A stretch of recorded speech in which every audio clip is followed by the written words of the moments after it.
I know you do the music and the melody and the lyrics. It's more the opposite for me. I mean, it's more the musical idea first. I mean, sometimes it's at the same time, but yeah.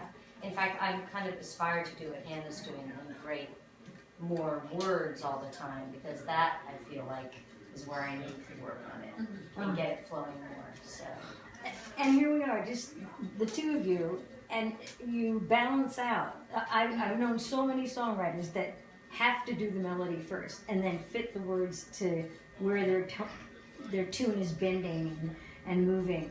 And for a lot of folks, like, I don't know if you remember Nancy Day. She could turn out like 5 songs in an hour, I think. You know, I mean, every time I saw her for a number of years, she had like 30 new songs since we last met. And I was just, and she just kind of does it right together. Yeah. Tune, words, tune, word, tune, word. Okay. Here's a person who has never let herself think she could write a song. And I'm saying this for you listeners too. Anybody could do it. You just have to allow yourself. For years, I was encircled by songwriters. I had a band. I never wrote a song because I didn't think I could. And I kept saying, why these people are so good at it. I wish I could do it. All I had to do was do it.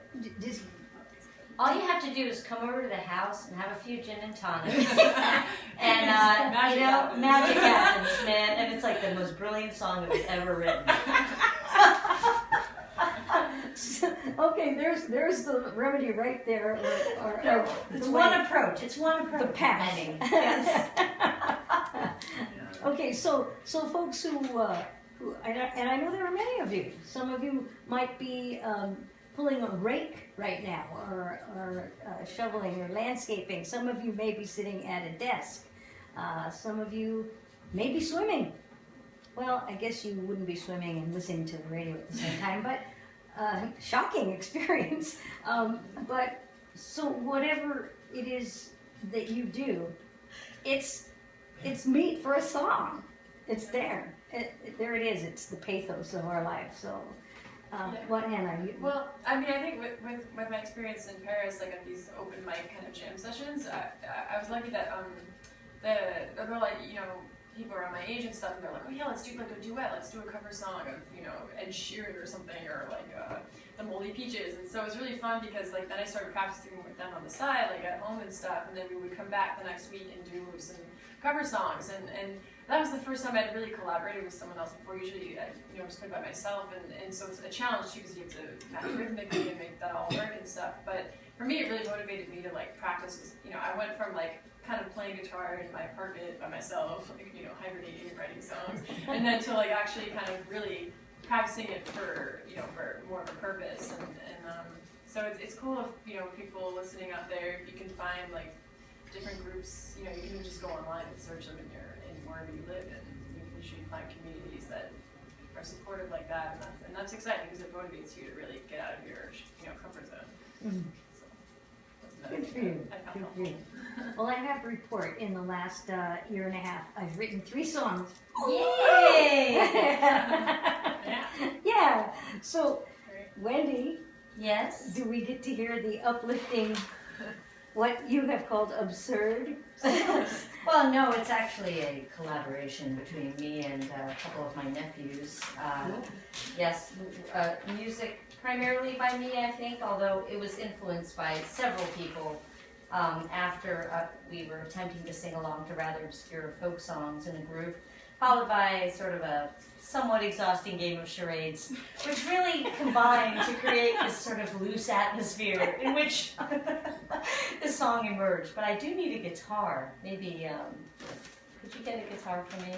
One of the lyricists is here, my nephew Liam Lyman Lease.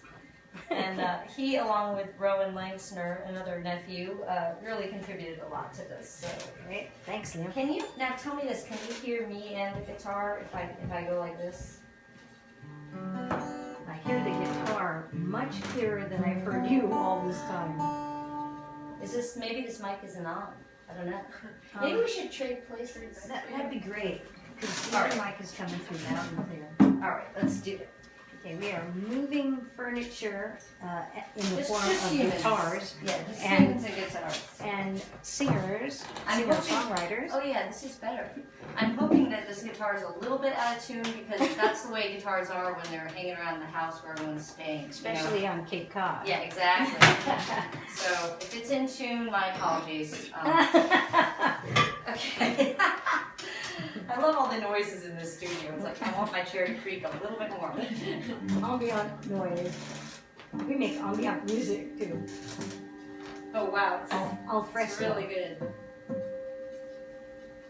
So we just heard Hannah Trumbo, and we're hearing now Wendy Langsner. Oh my god, it's so bad. Wait. Oh, I have to mention something. My brother fixed up this guitar. Yeah, maybe we should tune it. You see my phone anywhere? Your My phone. brother fixed this guitar. It was incredible. It had these pegs missing, and he carved them. He whittled them out of a twig. David? Yeah, he did. Wow, cheers, David. Yeah, David.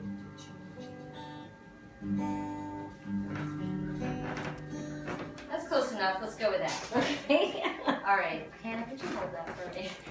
By the way, Hannah was like changing chords right before she sang and writing notes on her lyrics. It was very dramatic and exciting in here.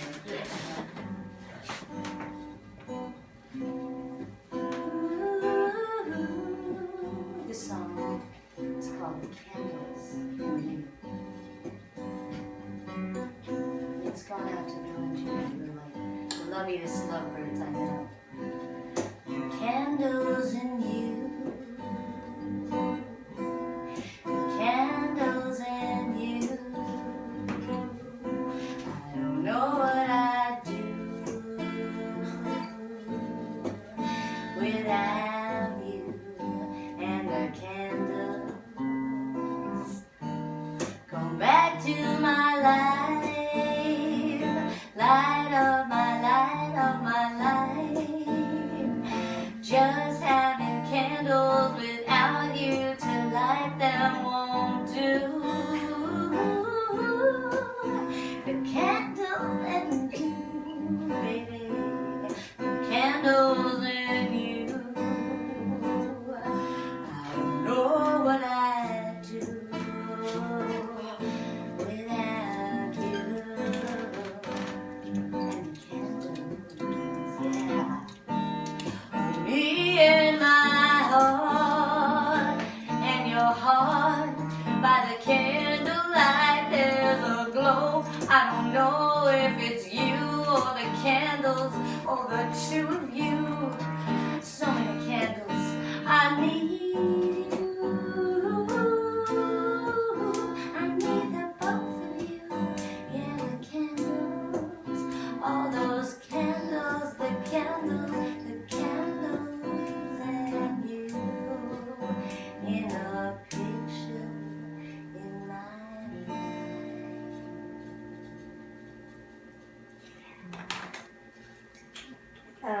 You know what?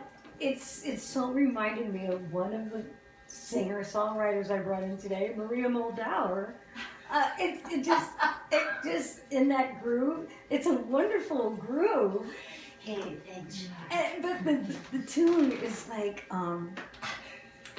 you know, when we used to get someplace and we'd go, we're here because we're here, because we're here, because we're here. That's true. We're here Yeah. because we're It's so existential.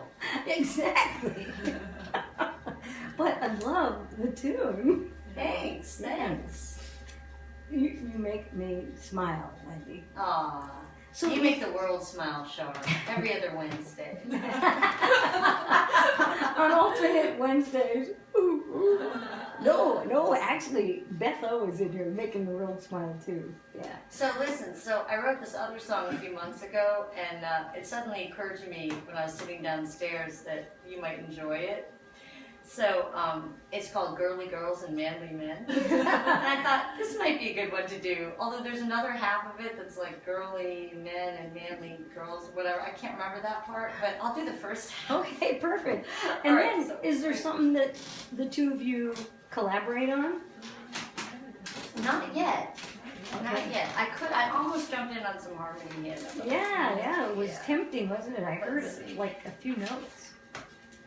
So, okay, here we go. So if you're just joining us, in the studio is Wendy Langsner, coming in from the DC area on her vacation, and her cousin Hannah Trumbull, coming back from Paris, teaching students English there for the past year.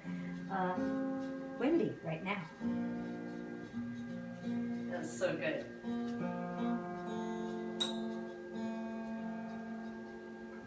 Okay.